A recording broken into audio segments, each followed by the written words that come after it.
तो हेलो दोस्तों, जय माता दी सबको। तो आगे है जी रोपवे स्टेशन से बाहर।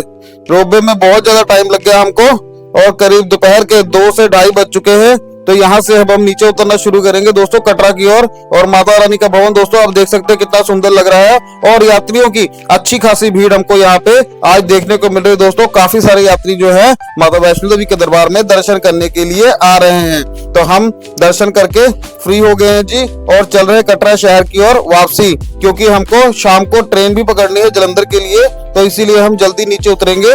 तो कोशिश करेंगे अगर हमको शाम को ट्रेन मिल जाएगी तो हम वापस जाएंगे जलंधर की ओर। तो पार्वती भवन के बाहर खड़े हैं जी। तो पार्वती भवन को क्रॉस करते हुए हेमकोटी वाले मार्ग से वापस उतरेंगे और माता रानी का सुंदर भवन दोस्तों कितना प्यारा लग रहा है। तो माता रानी से ही प्रार्थना करते हैं कि माता रानी अगली बार हमको फिर से दर्शन करने के बुलाए और अपना आशीर्वाद हमको दे। जय माता दी जी। तो यात्रा हुई है संपूर्ण और दोनों लोगों ने बहुत ही सुंदर दर्शन किए हमने माता रानी के। जैसा कि आपको बता दूं कि हमने रात में माता रानी के दर्शन कर लिए थे और दुर्गा भवन में हमने रात को किया स्टे। और स्टे करने के बाद सुबह रोपवे की लाइन में लगे और रोपवे की लाइन इतनी ज्यादा लंबी थी कि हमको रोपवे तक पहुंचते पहुंचते 1.5 घंटा लग गया। पर वो भैरवनाथ भी हमको दर्शन करने में कोई ज्यादा टाइम नहीं लगा। तो वापिस हम आ गए थे भवन रोपवे से और अब नीचे की उतराई कर रहे हैं हेमकोटी वाले मार्ग से, क्योंकि वैसे तो हम जब भी यात्रा करते हैं तो अपनी यात्रा हाथी मत्थे वाले मार्ग से करते हैं, परंतु रोपवे से वापस आने के कारण अब हेमकोटी मार्ग से हम नीचे की ओर उतरेंगे। वैसे तो रास्ता हमको थोड़ा सा लंबा लगता है, बाकी जैसे मैंने यहाँ पे देखा यात्रा में कि ज्यादातर लोग हेमकोटी वाले मार्ग पे ही आना पसंद करते हैं, परंतु मेरा जो फेवरेट मार्ग है वो सिर्फ हाथी मत्थे वाला है। तो रोपवे में जाने की वजह से हम रोपवे से ही वापस आए। तो जो रोपवे ने हमको भवन पे छोड़ा तो भवन से हम वापसी कटरे की ओर प्रस्थान कर रहे हैं। तो वो हम हेमकोटी मार्ग से ही करेंगे। मेरी टीम मेंबर मुस्कान जी जो कि मेरे साथ साथ चल रही है, और वापसी आने के टाइम पे भवन की तरफ जब हम चढ़ाई कर रहे थे तब ये मेरे साथ बिल्कुल भी नहीं थी, क्योंकि इसकी स्पीड बहुत ज्यादा कम होने के कारण मैं आगे चले आता था। तो इसको कुछ देर इसके लिए इंतजार करना पड़ता था और वो धीरे धीरे आराम करते हुए मेरे पास आ रही थी। बाकी अगर यात्रा का एक्सपीरियंस बताऊं तो यात्रा बहुत ज्यादा अच्छी रही। पहले जो हम घर पे बैठ के वीडियोस वगैरह देख रहे थे तो उसमें तो ज्यादा इंफॉर्मेशन यही थी कि जो यात्रा है यात्रा नॉर्मल है। तो दोस्तों आपको बता दूं यात्रा कोई नॉर्मल नहीं है। अच्छे खासे लोग यात्रा में आ रहे हैं और काफी अच्छी खासी भीड़ यहाँ पे हो रखी है। लाइन में तो आपको पता है कि सिस्टम बहुत ज्यादा अच्छा है। सुबह आरती के टाइम पे थोड़ी लाइन लगती है जो कि 1-1:30 बजे के बाद खत्म हो जाती है, और शाम के टाइम भी आरती की लाइन होती है जिसकी वजह से थोड़ा रश हो जाता है, परंतु वो भी 12-1 बजे के बाद खत्म हो जाता है। तो अच्छी खासी भीड़ भवन पे हमको देखने को मिली और सबसे ज्यादा टाइम हमको रोपवे की लाइन में ही लगा, जिसमें रोपवे की टिकट लेने के लिए और रोपवे में बैठने के लिए जो लाइन लगी होती है सबसे ज्यादा टाइम हमको उसमें लगा। हम करीबन सुबह उठने के बाद 8-8:30 बजे रोपवे की टिकट लेने के लिए लाइन में लगे थे। तो रोपवे की लाइन में 8 बजे लगने के बाद हमको करीब 12-12:30 बजे टिकट मिली, जिसमें लाइन में लगते हुए भी करीब पहले उन्होंने आधे घंटे के लिए काउंटर बंद कर दिया, ये कहकर कि रोपवे वाले स्टेशन पे भीड़ काफी ज्यादा हो गई है तो टिकट काउंटर आधे घंटे के लिए हम बंद कर रहे हैं। और 15-20 मिनट दोबारा चलाने के बाद उन्होंने फिर से अनाउंसमेंट की कि हम 1 घंटे के लिए टिकट काउंटर बंद कर रहे हैं क्योंकि रोपवे स्टेशन पे भीड़ काफी ज्यादा होगी। तो ऐसी दिक्कतों का सामना करने के बाद हमको काफी मुश्किल से टिकट मिली, जो कि करीबन 12-12:30 बजे के करीब में हमको टिकट मिली। उसके बाद हम जाके लाइन में लगे और 1:30 बजे हम रोपवे में बैठे, जिसने हमको भैरव घाटी उतारा। और दर्शन करने में हमको भैरव घाटी मात्र 15 मिनट लगे और 15 मिनट में हम दर्शन करके नीचे आ गए।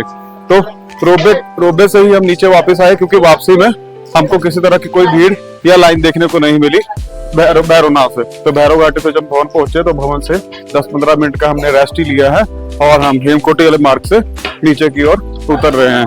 तो देखते हैं दोस्तों, धीरे धीरे नीचे उतरेंगे और शाम तक कटरा पहुंच जाएंगे। तो आज की रात हम कटरा में स्टे करेंगे और कल कोई अच्छी सी ट्रेन देख के वापिस जलंधर की ओर जाएंगे। तो चलते हैं दोस्तों आगे और हेमकोटी मार्ग के सुंदर सुंदर दृश्य आपके साथ शेयर करते धीरे धीरे कटरे की ओर चलते हैं। यात्रा की भीड़ आप देख ही सकते हो दोस्तों, काफी अच्छी खासी भीड़ है।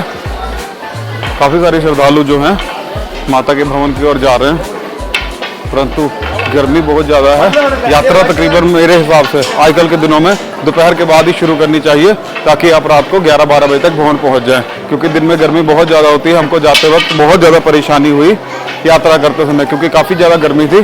तो हम अर्धकुंवारी में रुके और वहाँ पर करीब 4-5 बजे तक किया आराम, और उसके बाद जो हमने यात्रा की उसमें थोड़ा सा हमको आराम रहा, जिसमें गर्मी कम रही और शाम के टाइम बहुत अच्छी अच्छी हवाएं भी चलने लगी थी। तब हमको किसी तरह की कोई परेशानी नहीं। परंतु जब हमने कटरा से सुबह यात्रा शुरू की थी, वहाँ पे कटरा से अर्धकुंवारी तक गर्मी के कारण बहुत बुरा हाल हुआ। और इस टाइम थोड़ा सा यहाँ पे ठंडे पानी की भी दिक्कत है, क्योंकि टेम्परेचर इतना ज़्यादा है। दुकानों पे अगर हम पानी लेते हैं तो वहाँ पे भी नॉर्मल पानी ही मिल रहा है, और बाहर लगी टूटियों पे भी यही हाल है।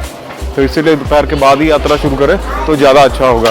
यात्रा तो काफ़ी अच्छी खासी चल रही दोस्तों, और काफ़ी ज़्यादा भीड़ है। जैसा कि जून का महीना है, बच्चों की छुट्टियां भी हो गई हैं, तो उसके कारण भी काफ़ी ज़्यादा फर्क पड़ रहा है।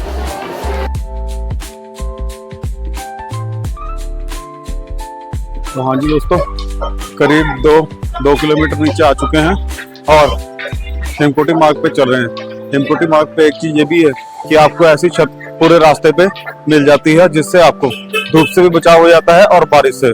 जैसे कि हम हाथी मत्थे वाले मार्ग पे हमेशा यात्रा करते हैं, तो उस मार्ग पे बीच बीच में स्टेप बाय स्टेप जो है शेड बनी हुई है, और कहीं कहीं पे शेड नहीं भी है। तो हमको कई बार वहाँ पे बारिश और धूप का भी सामना करना पड़ता है, पर हेमकोटी मार्ग पे हमको पूरे रास्ते पे शेड देखने को मिल जाती है। तो हम भी धीरे धीरे यात्रा में बढ़ रहे हैं आगे, और थकावट तो भी बिल्कुल भी नहीं, क्योंकि हमने पूरी रात रेस्ट की है। तो जैसा कि आपको पता है कि हमने रात को 11:30-12 बजे के बीच में माता रानी के दर्शन किए थे, और उसके बाद दुर्गा भवन में पूरी रात रेस्ट ही की है।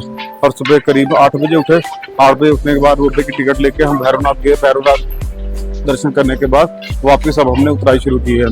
तो अभी हमने नाश्ता वगैरह ना नाश्ता किया है सुबह से, ना खाना खाया है। तो धीरे धीरे आगे की ओर बढ़ रहे हैं, और आगे कोई अच्छी सी जगह देख के कुछ खाएंगे, फिर बढ़ेगी यात्रा में आगे की ओर। क्योंकि ऐसा ना हो कि आगे जाके हमें अर्धकुंवारी में जाके ही कुछ खाना पड़े। वैसे तो डोसा पॉइंट आने वाला है, तो वहाँ पे डोसा पॉइंट पे देखेंगे। अगर सिस्टम सही रहा तो डोसा पॉइंट पे डोसा खाएंगे, अगर भीड़ ना हुई तो नहीं, तो धीरे धीरे ऐसे चलते हुए अर्धकुंवारी में जाके कुछ देखेंगे। क्योंकि हमको अंधेरा होने से पहले पहले कटरा पहुंचना है। क्योंकि जैसा कि हम सुबह प्लान कर रहे थे कि अब की बार हम नीचे अर्धकुंवारी पहुंचने के बाद नीचे उतराई जो है ताराकोट मार्ग से करें। ताराकोट मार्ग जो है तो थोड़ा सा खाली रास्ता है, यहाँ पे यात्री बहुत कम जाते हैं। तो टाइम के हिसाब से देखते हैं कि अगर टाइम सही रहा तो हम ताराकोट मार्ग से उतरेंगे, अदरवाइज पुराने रास्ते से ही नीचे जाएंगे, जो कि चरण पादुका वाला है, उससे नीचे की ओर उतराई करेंगे। तो एक बार आपको फिर से बता दूं कि यात्रियों की संख्या जो है काफी ज्यादा है। तो मतलब ये मत सोचिए कि आपको 15,000 या 20,000, मेरे हिसाब से यात्रियों की संख्या जो है 30,000 प्लस है। क्योंकि यात्री काफी ज्यादा ऊपर भवन पे आपको भीड़ मैंने दिखाई है अपनी पीछे वीडियो में कि कितने सारे यात्री वहां पे हैं। तो करीबन 30,000 के करीब में यात्री मान के चले कि 30,000 के करीब में यात्री यात्रा कर रहे हैं रोज में। 30 से 35,000, 40,000 हो सकता है, 30 से 28,000 नहीं, 30,000 से ऊपर।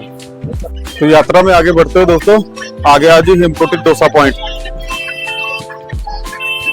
भक्तों की संख्या आप देख ही सकते हैं। यात्री यहाँ पे काफी सारे बैठ के आराम कर रहे हैं, और हम भी यहाँ पे कुछ देर आराम करेंगे और कुछ खाएंगे, फिर चलेंगे यात्रा में आगे की ओर। तो हेमकोटी वाले मार्ग पे डोसा पॉइंट पहुंच गए हैं जी। ये भी एक पड़ाव है इस रास्ते का। हेमकोटी मार्ग पे जब हम आते हैं तो यहाँ पे डोसा पॉइंट पे काफी सारे लोग रुक के डोसा खाते हैं और आराम भी करते हैं। तो हाँ जी दोस्तों, थोड़ी देर आराम कर लिया है, और डोसा पॉइंट पे हमने डोसा नहीं खाया क्योंकि काउंटर भी बंद था, तो खुलने में थोड़ा टाइम था। तो हमने यहाँ पे बैठ के कुछ देर आराम किया और फिर से बढ़ गए अपनी यात्रा में आगे की ओर। तो आगे कहीं देखते कोई अच्छी सी जगह देख के फिर हम आएंगे। वैसे तो हमको लगता है अर्धकुंवारी जाने के बाद ही हमको कुछ खाने को मिलेगा, क्योंकि यहाँ पे जो है दुकानें हमेशा वही वाली मिलती है हमको, मैकडोनल्ड, नेस्कैफे, या फिर ऐसी और ऐसी जगह पे हमको चीज पसंद है, जैसे कि वहाँ पे सैंडविच और बर्गर मिल जाता है, ऐसी चीजें मिल रही है। तो ऐसी चीजें हमको खाने में पसंद नहीं है, तो अच्छी चीज जाके अर्धकुंवारी ही जाके खाएंगे। तब तक धीरे धीरे सभी यात्रियों के साथ बढ़ते ही यात्रा में आगे की ओर। और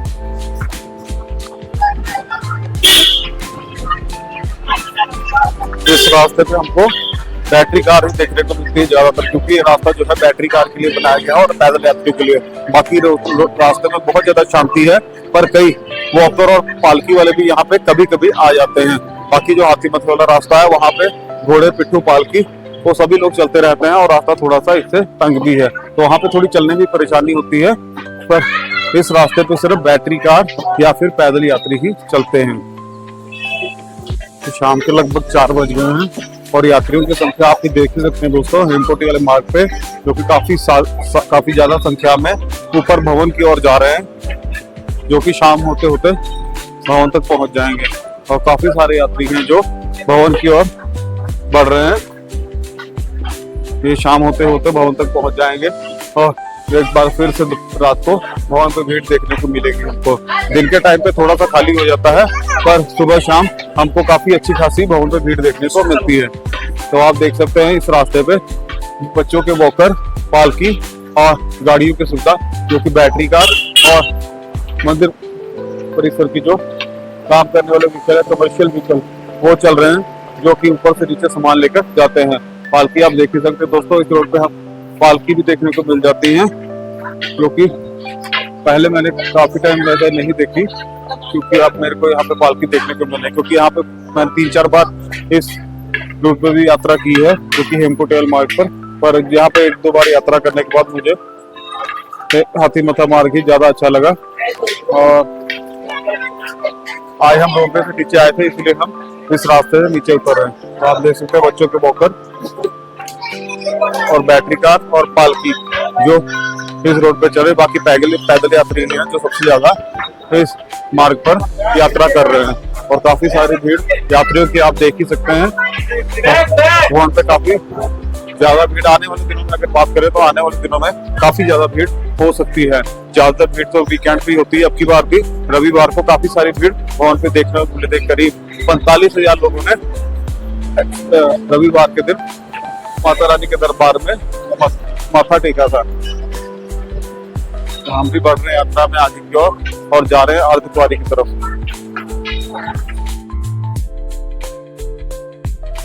तो अर्धकुंवारी रह गया जी करीब 1 किलोमीटर। सत्या भोजनालय पहुंच गए हैं और यहाँ से करीब 1 किलोमीटर ही है अर्धकुंवारी। तो अभी तक हमको ऐसी कोई थकावट नहीं, क्योंकि इस रास्ते में सारी नीचे की ओर उतराई है, तो किसी तरह की कोई परेशानी नहीं हुई। और हम सिर्फ थोड़ी देर के लिए करीब 5 या 10 मिनट के लिए सिर्फ रुके थे जो हेमकोटी डोसा पॉइंट पे, और उसके बाद हमने कहीं भी ब्रेक नहीं लिए, लगातार चल रहे हैं।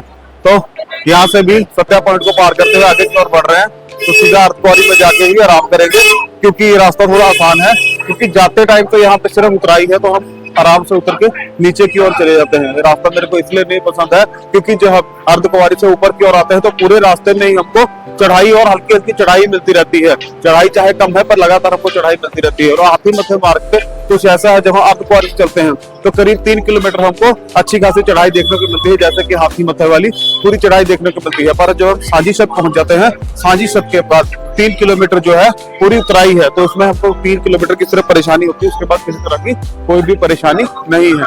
पर इस रास्ते पे जब तक हम भवन पे नहीं पहुंच जाते हैं, भवन तक पहुंचते पहुंचते हमको हल्की हल्की चढ़ाई मिलती रहती है। तो ये भी थोड़ा सा है। और उस रास्ते पे थोड़ा सा हमको घोड़े खच्चरों का थोड़ी ज्यादा परेशानी होती है। यहाँ पे घोड़े खच्चरों की जगह पे बैटरी कार चल रही है, तो परेशानी तो हर रास्ते पे है ही है, क्योंकि पर हर सब किसी की अपनी अपनी पसंद है। तो हमको ज्यादा रास्ता पसंद है, उतरने के लिए ज्यादा बढ़िया, उतरने में ये रास्ता ज्यादा पसंद है। अगर हम रोपवे से जाते हैं, तो अगर रोपवे से वापस भैरव घाटी जाते हैं, तो वापस हमको भवन पे ही आना है, तो भवन से वापस उतरने के लिए बहुत बढ़िया रास्ता है और हमको किसी तरह की कोई थकावट नहीं है। बस थोड़ी सी दूरी रह गई अर्धकुंवारी की, कुछ ही देर में हम अर्धकुंवारी पहुंचने वाले हैं। तो वहां पे देखते हैं जाके आगे की यात्रा हमको किस रूट से करनी है।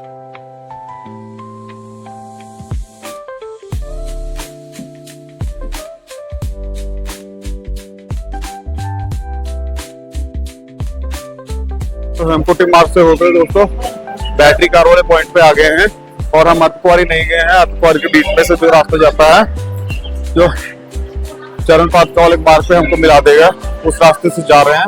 आगे बैटरी का स्टैंड है। पहले जब हम ऊपर से चले तो हमारी प्लानिंग थी कि हम ताराकोट मार्ग से नीचे उतरेंगे।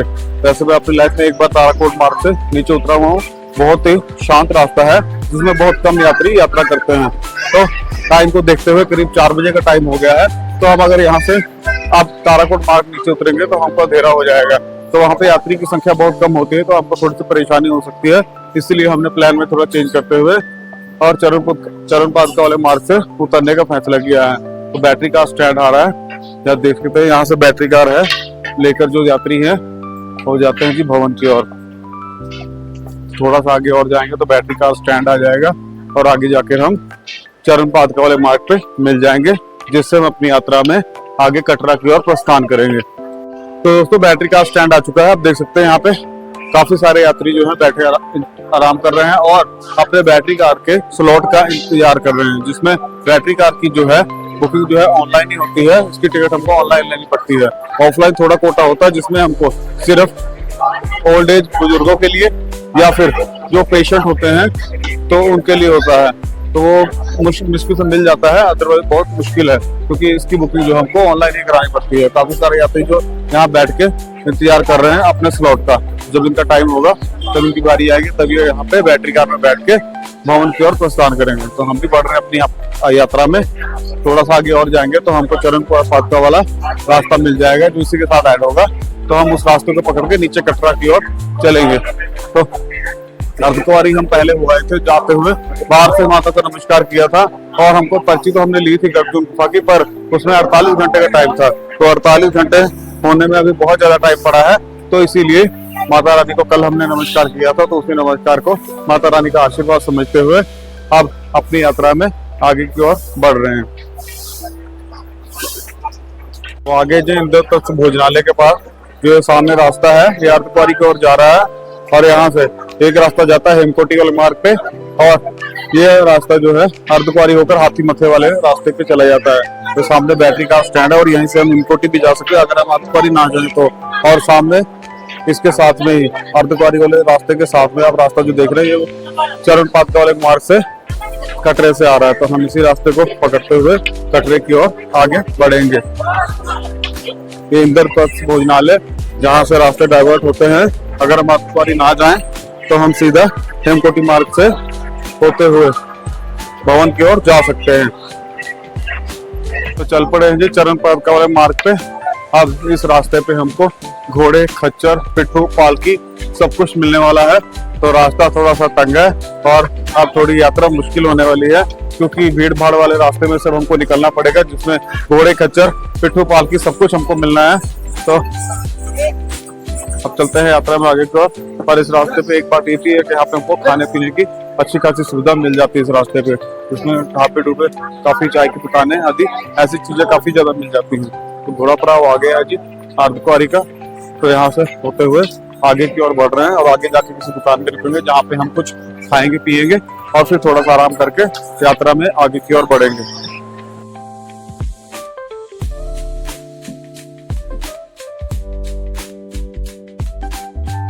तो यात्रा में आगे बढ़ते हुए हम बालिका भोजनालय पहुंच गए जी और अर्धकुंवारी से आगे आने के बाद हमने एक बार स्टे लिया था और नीचे उतराई। यात्रा काफी अच्छी चल रही दोस्तों और मुस्कान भी मेरे साथ है जो कि धीरे धीरे मेरे साथ नीचे की ओर उतर रही है और हम बहुत जल्दी नीचे कटरा में होंगे। वैसे तो अभी हमें रास्ते में कुछ रुकना है क्योंकि इनको भूख लगी और इन्होंने रास्ते में कुछ खाना है। मेरे को तो अभी भूख नहीं लगी तो मैं ऐसे ही नीचे उतर सकता हूँ, पर इनके लिए मेरे को रुकना पड़ेगा और अगर ये खाएगी तो मैं भी इसके साथ कुछ ना कुछ जरूर खा लूंगा।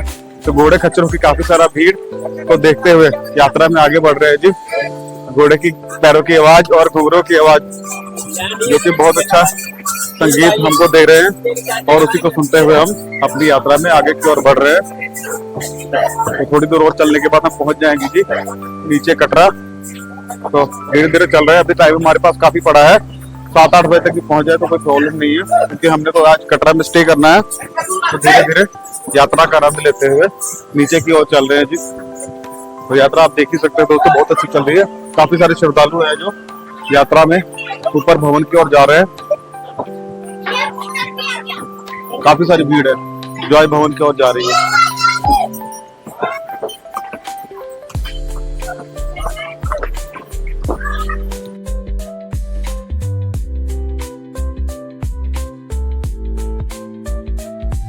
तो कटरा की ओर नीचे उतरते हुए पहुंच गए जी आलोक भोजनालय। यहाँ से चरण पादुका की दूरी करीबन 1 या 1.5 किलोमीटर की है, उसी दूरी पे हैं हम यहाँ से और कुछ ही देर में नीचे पहुंच जाएंगे जी चरण पादुका और चरण पादुका से कटरा। चल रहे नीचे कोई परेशानी नहीं है, बहुत आराम से चल रहे हैं जी।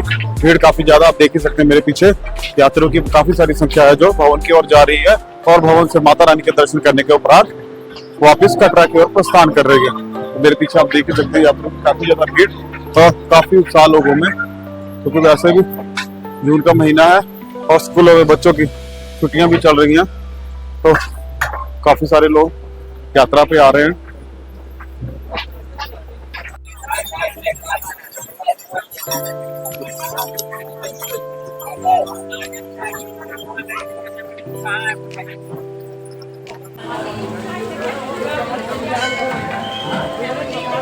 तो पहुंच गए हैं जी चरणपाल का मंदिर और कुछ समय और पहुंच जाएंगे हम कटरा शहर। आज भीड़ जो है हमको कुछ ज्यादा देखने को मिल रही है दोस्तों। काफी सारे यात्री यहाँ पे माता रानी के दरबार में दर्शन करने के लिए जा रहे हैं। तो यात्रा में आज वापसी उतरते वक्त हमको बहुत ज्यादा भीड़ देखने को मिल रही है, जो कि बहुत ही अच्छा लग रहा है दोस्तों कि इतने सारे भक्त जो है माता रानी के दरबार में दर्शन करने के लिए जा रहे हैं।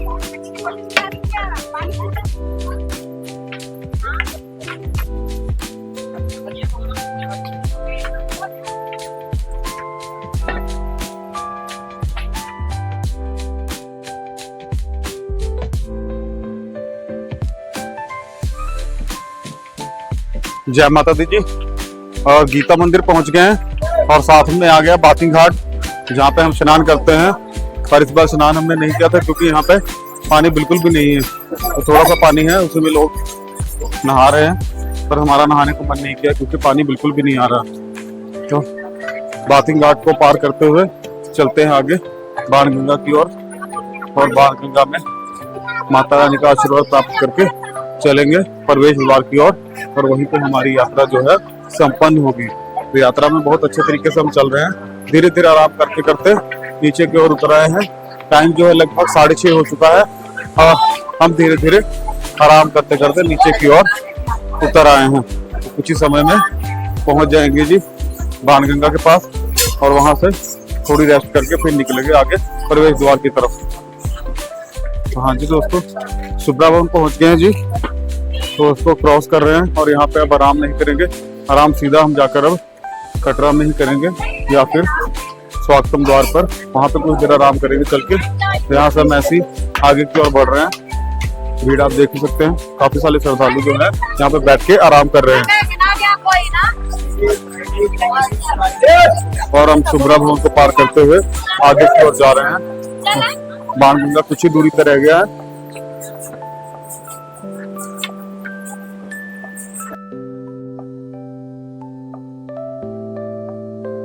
तो पहुंचने वाले हैं जी बाणगंगा, और तकरीबन हमने आपकी यात्रा पूरी कर ली है जी, और कुछ ही समय में बाणगंगा पहुंच जाएंगे और फिर स्वागतम द्वार से होते हुए फुहारा चौक की ओर प्रस्थान करेंगे। तो कुछ दूर में आगे चलकर आपको दिखाते हैं जी बाणगंगा का दृश्य, परंतु इस बार बाणगंगा में बिल्कुल भी जल देखने को नहीं मिला है, क्योंकि काफी टाइम से पीछे हम जब नवरात्रों में आए थे अप्रैल में, करीब 2 महीने बाद ही माता रानी ने हमको दोबारा से अपने दरबार में हाजिरी लगवाने के लिए बुलाया है। तो हम 2 महीने बाद ही माता रानी के दरबार में पहुंचे हैं, क्योंकि लास्ट हमने अप्रैल में यात्रा की थी जो कि नवरात्रों की थी, और नवरात्रों के बाद 2 महीने बाद ही हम दोबारा से यात्रा में आए। तो जब नवरात्रों में आए थे तब भी हमको बाणगंगा में जल देखने को नहीं मिला था जी। तो बाणगंगा आपको दिखाते हैं एक बार फिर से बाणगंगा का दृश्य। तो ये है कंडीशन की बाणगंगा की, उसमें जल स्तर बिल्कुल देखने को नहीं मिल रहा है, और यात्री काफी सारे जो है यहाँ पे बैठे हुए हैं। यहाँ पे जो बाथरूम बने हैं वहाँ पे स्नान कर रहे हैं, और या फिर यहाँ पे वाटर सप्लाई का पाइप है जिसमें से लीकेज है, तो वहाँ पे यात्री जो है स्नान कर रहे हैं। बाकी अगर जल की धारा की बात करें तो नीचे आपको दिखाता हूँ, बिल्कुल पीछे से जल की धारा नहीं आ रही है, जो कि बिल्कुल ही सूखा पड़ा हुआ है, कुछ भी पानी पीछे से नहीं आ रहा है। और यहाँ पे जो पाइपलाइन टूटी हुई है सिर्फ उसी का जल आ रहा है, जिसमें यात्री जो है स्नान कर रहे हैं। तो यात्रियों का भीड़ आप देख सकते हैं, काफी सारे यात्री हैं जो यहाँ पे रुक के स्नान करते हैं, और यहाँ पे जो बाथरूम बने हैं वहाँ पे आप स्नान कर सकते हैं। परंतु अगर बाणगंगा की बात करें तो बाणगंगा में बिल्कुल भी जल देखने को नहीं मिल रहा है। तो हमने बाणगंगा को नमस्कार किया है जी, और माता रानी के मंदिर में अपना माथा टेक लिया है, और चलते हैं अब स्वागतम द्वार की ओर। तो घोड़ा पड़ाव पहुंच गए जी, और सामने ही गुलशन कुमार जी का लंगर है, जो कि बहुत सालों से लगातार चलाया जा रहा है जी। और भीड़ आप देख ही सकते हैं दोस्तों। और आखिरकार हम भी पहुंचने वाले हैं प्रवेश द्वार के पास। थोड़ी प्यास लगी है तो आगे चल के कहीं पे रुक के पानी पियेंगे। और मुस्कान भी तकरीबन साथ में ही है और दोनों लोग एक साथ धीरे धीरे नीचे की ओर उतरे हैं। तो पहुंच रहे हैं जी नीचे की ओर। यात्रियों का उत्साह और भीड़ आपको दिखाता हूँ। काफी सारे यात्री हैं जो यहाँ पे यात्रा शाम के टाइम कर रहे हैं। और वैसे अच्छी बात भी है क्योंकि यात्रा जो है आजकल के मौसम के हिसाब से शाम को ही शुरू करनी चाहिए ताकि आपको गर्मी की जो परेशानी है वो ना करनी पड़े। क्योंकि जैसा कि आपको पता कि हमने सुबह अपनी यात्रा शुरू की थी तो हमको काफी सारी गर्मी का सामना करना पड़ा था। और जब हम आत्मकुआरी उठे और 5-6 बजे अपनी यात्रा दोबारा शुरू की तो हमको किसी तरह की कोई परेशानी नहीं हुई। तो आगे मुख्य द्वार पर पहुंचने वाले जी आपको दिखाता हूँ भीड़ का बहुत सुंदर सा दृश्य। इसलिए यात्रियों की काफी सारी भीड़ यहाँ पे लगी हुई है। लो जी देखो संख्या जी यात्रियों की अच्छी खासी भीड़ यहाँ पे। और लगभग शाम के 6:30 बजे में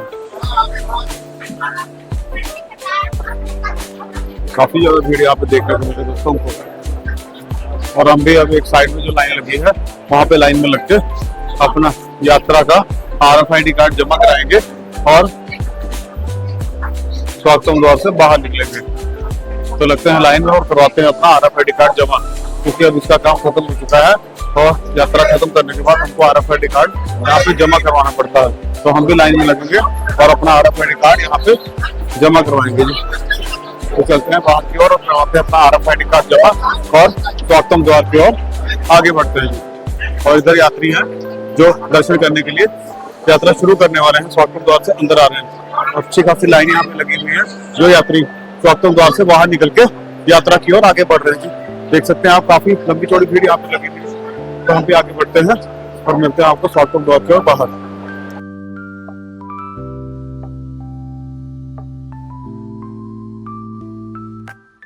दोस्तों पहुंच गए थे स्वागतम द्वार। और यात्री आप देख सकते हैं शाम के टाइम जब हम यहाँ से गए थे तो यहाँ पे कोई लाइन नहीं थी, बिल्कुल खाली पड़ा हुआ था। तो हम गए थे यहाँ पे और इस टाइम देख सकते हैं अंदर काफी अच्छा खासा रश देखने को मिल रहा है। और जुगता पर्वत और सामने अर्धकुंवारी के दर्शन आप कर रहे हैं। और यात्रियों की काफी अच्छी खासी भीड़ यहाँ पे हमको देखने को मिल रही है दोस्तों। शाम का टाइम है और अच्छी बात है, यात्रा जो है शाम को शुरू करनी चाहिए। शाम का टाइम है जी और काफी सारे यात्री जो है शाम को ही यात्रा शुरू कर रहे हैं। काफी अच्छी खासी भीड़ यहाँ पे देखने को मिल रही है। जिस दिन हम यहाँ पे कल यात्रा हम शुरू कर रहे थे सुबह, तब इतनी ज्यादा भीड़ सुबह के टाइम पे नहीं थी। और स्वागतम द्वार में तो बिल्कुल भीड़ हमको देखने को नहीं मिली थी। एकदम से गए और मुश्किल से 5-7 लोग ही थे और वो अपनी चेकिंग करा के और आगे की ओर बढ़ गए थे। इस टाइम हमने देखा गेट पे काफी सारी लंबी सारी लाइनें लगी हुई है और अंदर की रेलिंग भी सारी भरी हुई है। तो यात्रा आप देख ही सकते हैं दोस्तों कि कितने सारे यात्री यहाँ पे यात्रा करने के लिए आ रहे हैं। भीड़ कोई नॉर्मल नहीं है, भीड़ अच्छी खासी है यहाँ पे और गर्मी ज्यादा है। तो ऐसी बातों का जरूर ध्यान रखें यात्रा में आने से पहले। पर यात्रा बहुत ही अच्छे तरीके से चल रही है, सारी सुविधाएं हमको मिल रही है यहाँ पे, किसी तरह की कोई भी परेशानी नहीं है। तो यहाँ पे पहुंचते ही दोस्तों हमारी भी यात्रा होती है पूरी। और माता रानी की बहुत ही असीम कृपा हुई है कि सिर्फ 2 महीने के बाद ही हमको दोबारा से अपने दरबार में हाजिरी लगवाने के लिए बुलाया है। और माता रानी से यही प्रार्थना करते हैं कि माता रानी हमेशा हमको ऐसे ही जल्दी जल्दी बुलाते रहे और हम जल्दी जल्दी माता रानी के दरबार में आकर ऐसी सुंदर यात्रा करते रहे जी। तो चलते हैं जी कटरा चौक की तरफ और बस स्टैंड पे जाके देखते हैं जाके कोई रूम और लेके आज हम कटरा में करेंगे स्टे और कल निकलेंगे जलंधर वापसी के लिए। तो चल रहे हैं जी कटरा चौक की ओर। और एक बार फिर से आपको बता दूं कि यात्रा हमारी बहुत अच्छी रही और करीब सिर्फ 2 महीने के बाद ही माता रानी ने दोबारा हमको अपने चरणों में हाजिरी लगवाने के लिए बुलाया है। तो ऐसी किस्मत हमको हमेशा ही हो कि हम हर बार ऐसे ही जल्दी जल्दी माता रानी के दरबार में हाजिरी लगवाने को आए और माता रानी का आशीर्वाद प्राप्त करें जी। एक बार आपको फिर से बता दूं दोस्तों, भीड़ आपको दिखा रहा हूँ जो स्वागतम द्वार की ओर भीड़ जा रही थी यात्रियों की यात्रा शुरू करने के लिए। शाम का टाइम है और काफी सारे श्रद्धालु जो कि शाम के वक्त माता रानी की यात्रा शुरू करने वाले हैं जी।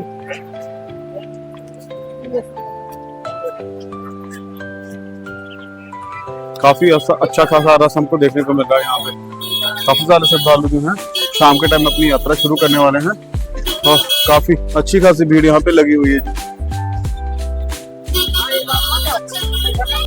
स्वागतम द्वार के ऊपर का दृश्य आपको दिखा रहे हैं जी।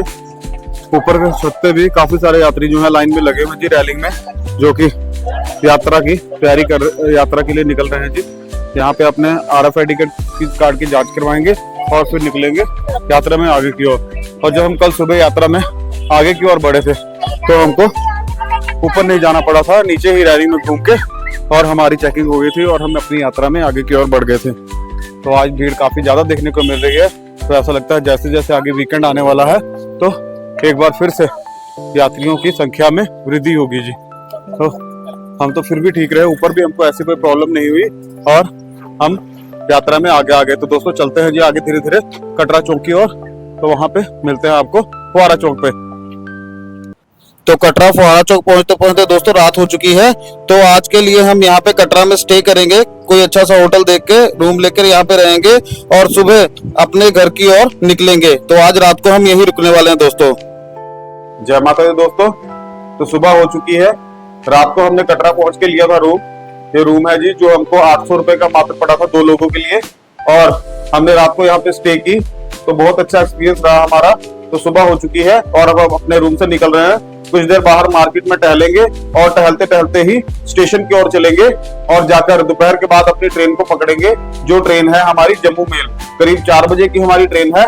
तो हम तब तक बाजार में घूम के और कटरा शहर के सुंदर सुंदर दृश्य को देखते हुए स्टेशन की ओर चलेंगे जी। तो निकलते हैं अपने रूम से और बाहर चलते हैं मार्केट में, देखते हैं बाहर के दृश्य। गर्मी बाहर काफी है पर फिर भी बाहर घूम टहल के धीरे धीरे स्टेशन की ओर बढ़ते हैं। तो हाँ जी, होटल से बाहर मेन चौक पे आ गए हैं जी, फुहारा चौक पे, और जा रहे हैं मार्केट की तरफ। घर पे ले जाने के लिए हमने श्राइन बोर्ड की दुकान से प्रसाद ले लिया है और अब मार्केट जा रहे हैं। मार्केट से थोड़ी शॉपिंग करेंगे और फिर चलेंगे स्टेशन की ओर। गर्मी काफी है और यात्रियों की अच्छी खासी संख्या हमको यहाँ पे देखने को मिल रही है। तो कटरा मेन मार्केट से घूम के फुहारा चौक से होते हुए जी जा रहे हैं स्टेशन की ओर और धीरे धीरे स्टेशन की ओर बढ़ रहे हैं। तो आपको पता है कि हम जब भी स्टेशन जाते हैं तो पैदल ही जाते हैं। तो उसी तरह से हर बार की तरह अब की बार भी हम स्टेशन पैदल ही जा रहे हैं जी। तो धीरे धीरे पहुंच जाएंगे स्टेशन। तो मेन बाजार में घूमते हुए जी फुहारा चौक से होकर जा रहे हैं जी स्टेशन की ओर। तो हर बार की तरह इस बार भी जा रहे हैं जी पैदल स्टेशन, क्योंकि हम हर बार स्टेशन पैदल ही जाते हैं। तो धीरे धीरे चल रहे हैं जी स्टेशन की ओर। तो वहां पे जाके करेंगे थोड़ी देर आराम, क्योंकि ट्रेन जो है हमारी 4 बजे की है। तो हम स्टेशन पे ही जाके कुछ देर आराम करेंगे और वहां पे अपनी ट्रेन का इंतजार करेंगे। तो पैदल चल रहे हैं जी, स्टेशन की ओर जा रहे हैं और धूप थोड़ी ज्यादा है तो चलने में थोड़ी सी परेशानी हो रही है। धीरे धीरे चल रहे हैं, स्टेशन कुछ ही दूरी पे रह गया है और थोड़ी देर में पहुंच जाएंगे स्टेशन। तो चल रहे हैं जी और स्टेशन की ओर जा रहे हैं। कुछ ही दूरी पे स्टेशन रह गया, थोड़ी देर और चलेंगे तो पहुंच जाएंगे स्टेशन। पर फिर भी 15 से 20 मिनट हमको स्टेशन पहुंचने में लग जाएंगे। धूप काफी ज्यादा है जिसकी वजह से हमको थोड़ी परेशानी हो रही है और धीरे धीरे पानी पीते हुए जा रहे हैं। तो पहुंच जाएंगे जी थोड़ी देर में स्टेशन। तो वहां पे जाके कुछ देर छाया में बैठ के पंखे के नीचे करेंगे आराम। काफी सारी गर्मी में यात्रा करके पहुंच गए हैं जी कटरा स्टेशन। बहुत ही सुंदर दृश्य जी कटरा स्टेशन का। यहाँ पे आने के लिए हम काफी समय का लंबा इंतजार करते हैं और जब माँ भगवती की कृपा होती है तब हम इस स्टेशन के दर्शन करते हैं जी। तो सबसे पहला पड़ाव हमारा जो ये स्टेशन ही होता है, जिसको देख के एक अजीब सी खुशी मिलती है हमको कि हम माँ भगवती के चरणों में हाजिरी लगवाने के लिए पहुंच गए हैं जी। तो हमारी भी है वापसी और हम पहुंच गए हैं जी कटरा स्टेशन। तो चलते हैं आगे और यहाँ पे भी बैठ के करते हैं अपनी ट्रेन का इंतजार।